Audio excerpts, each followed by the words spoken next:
When people heard that California was in the mix to host games for the 2026 FIFA World Cup, excitement hit the roof. SoFi Stadium in Inglewood, known for its jaw-dropping design, seemed like a perfect venue, but things didn't go as planned. Between controversies, disagreements, and technical hurdles, this plan faced big challenges. Keep watching this video to find out exactly what happened. When SoFi Stadium opened in 2020, it quickly became a landmark in LA. Designed to host the biggest events, it dazzled with its massive screens, luxurious seatings, and cutting-edge architecture. From Super Bowls to sold-out concerts, the stadium was built for moments that make headlines. So, when FIFA started scouting venues for the 2026 World Cup, SoFi seemed like the perfect pick. Its reputation was already sky-high.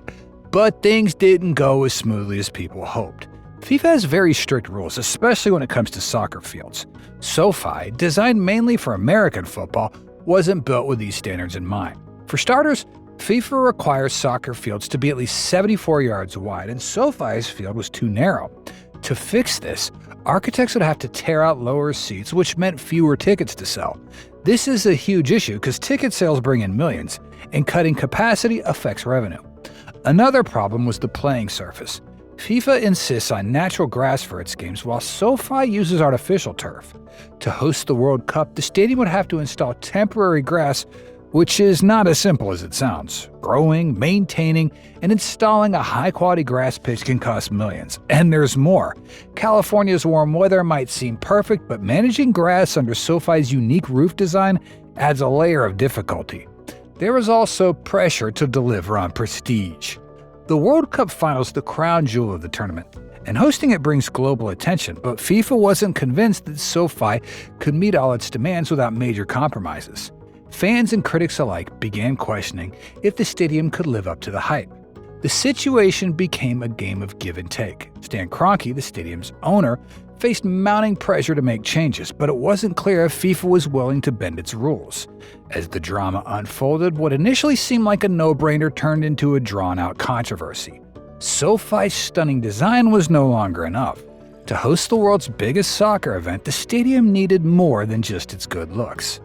SoFi Stadium isn't just a building, it's a statement. With a price tag of $5.5 to $6 billion, it holds the record as the most expensive stadium ever built.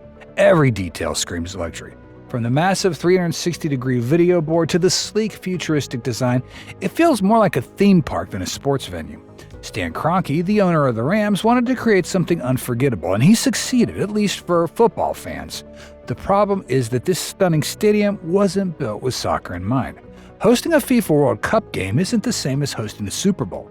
Soccer's got its own unique requirements, and SoFi fell short in some key areas.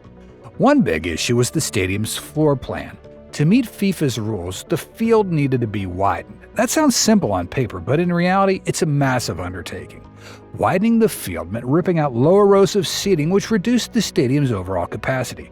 This was a big deal because FIFA requires at least 80,000 seats for their final game. SoFi couldn't hit that number without major sacrifices. Then there's the surface issue. FIFA games must be played on natural grass, which is tricky for a stadium like SoFi. Artificial turf, that's fine for football, but soccer players in FIFA demand real grass. Installing a temporary grass pitch is expensive, and keeping it in top condition adds even more costs. Grass fields also require specific sunlight and ventilation conditions, which SoFi's closed roof design complicates. The financial stakes were enormous. Kroenke had already spent millions building the stadium, and now he was being asked to spend millions more to meet FIFA's requirements. But the return on investment wasn't guaranteed. Hosting World Cup games is prestigious, but it's not always profitable. Kroenke had to weigh the benefits against the costs, and it wasn't an easy decision. Despite all these hurdles, SoFi remains an architectural marvel. It's a world-class venue that sets a high bar for stadium design. But when it comes to hosting global soccer events, even a $6 billion price tag isn't enough to avoid challenges. Hosting a FIFA World Cup isn't just about having a big stadium. FIFA has strict rules that make things tricky for venues not built with soccer in mind. SoFi Stadium is a prime example of this. Designed for American football, it became a huge issue when people realized its field wasn't wide enough for FIFA standards. A regulation soccer field has to be at least 74 yards wide. SoFi, despite all its luxury, fell short in this basic requirement. Fixing the issue sounded easy on paper, just widen the field, right? But doing that meant removing the seats in the lower levels, and that's not a small deal for a stadium owner like Stan Kroenke, who's already invested billions. Fewer seats mean less money from ticket sales, which isn't what anyone wants when hosting one of the most expensive tournaments in sports. The playing surface was another problem. FIFA requires natural grass for all World Cup matches. Soccer players, especially at the highest level, hate playing on artificial turf because it's harder on their bodies and affects how the ball moves. But SoFi wasn't designed for a grass field. Adding natural grass wasn't as simple as rolling out some sod. The stadium's architecture made it hard to ensure proper drainage and sunlight, two things grass needs to stay alive. Installing temporary grass fields was an option, but it came with huge costs. All these changes, which included widening the field and switching to grass, would cost millions, also raising questions about why the stadium wasn't designed with these requirements in mind from the start. After all, SoFi's not the first stadium to host soccer matches. Venues like AT&T Stadium in Texas and MetLife Stadium in New Jersey have already figured out how to adapt for both sports. What frustrated FIFA even more was the uncertainty. Even with modifications, SoFi still couldn't guarantee a flawless setup for soccer, and FIFA doesn't take risks with its biggest event. For an organization obsessed with perfection, these problems were too big to ignore. The soccer problem at SoFi highlighted the challenges of creating multi-purpose stadiums. While the venue shines in hosting NFL games and concerts, it wasn't built with the world's most popular sport in mind. And that oversight came back to haunt both Kroenke and the city of Los Angeles when it came time to bid for the World Cup. If there's one thing Stan Kroenke knows, it's money. He's built a sports empire, owning teams like the LA Rams, Arsenal FC, and the Denver Nuggets. But even billionaires don't like losing money. And that's exactly what hosting the 2026 FIFA World Cup at SoFi Stadium could have meant for him. FIFA has a reputation for making huge demands on host venues. It's not just about the stadium itself, but also the financial terms. Stadium owners often have to pay upfront costs to be part of the event. These costs cover everything from renovations to FIFA's sky-high operational standards. For Kroenke, this was a red flag. Why? Because when you pay those costs, there's no guarantee you'll make the money back. Kroenke reportedly clashed with FIFA over these financial details. He wanted assurances that SoFi would host big-ticket matches like the semifinals or the final. These games bring in the most money and attention. Without them, hosting World Cup games isn't as profitable as people think. FIFA, on the other hand, wasn't ready to promise anything. They have 16 cities lined up for the 2026 tournament, and they like to spread the love when it comes to marquee matches. The disagreements didn't end there. Kroenke wasn't thrilled about FIFA's policy of keeping most of the revenue from ticket sales, sponsorships, and broadcasting rights. Essentially, FIFA makes a fortune from the World Cup, while host venues get stuck with the bills. Kroenke's not the first stadium owner to push back against this system. Many past World Cup hosts have complained about the financial burden. FIFA's demands for modifications at SoFi only made things worse. The costs of widening the field and installing natural grass were not small. Kroenke felt these expenses were unfair, especially without guarantees of high-profile games. For him, the numbers just didn't add up. Meanwhile, the venues like AT&T Stadium in Texas and MetLife in New Jersey seem more willing to play by FIFA's rules. Those stadiums have larger capacities and fewer modification issues, making them more attractive to FIFA. As a result, SoFi's chances of hosting the World Cup final began to fade.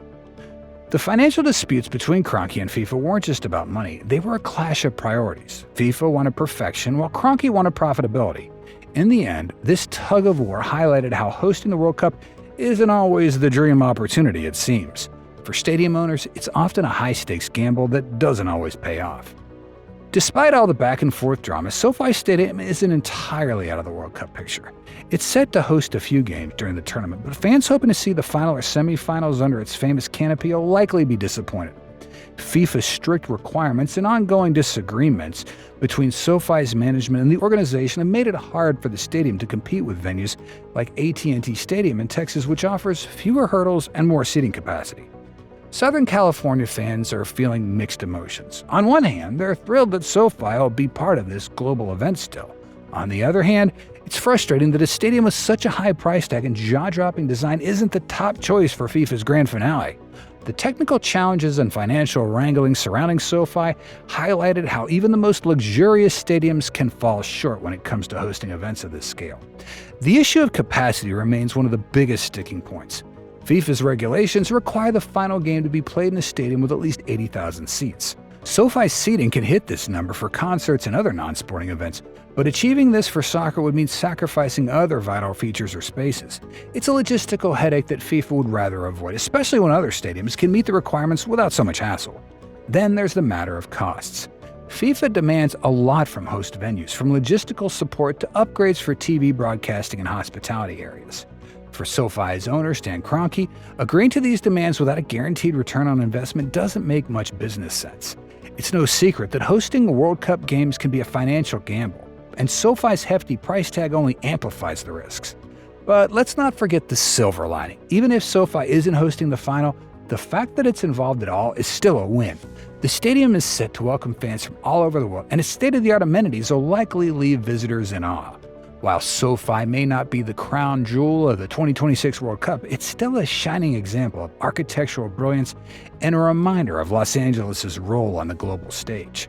For now, fans can only hope that the games held at SoFi deliver memorable moments. Whether it's a thrilling group stage match or heated quarterfinal, SoFi still has the chance to showcase its worth to the soccer world.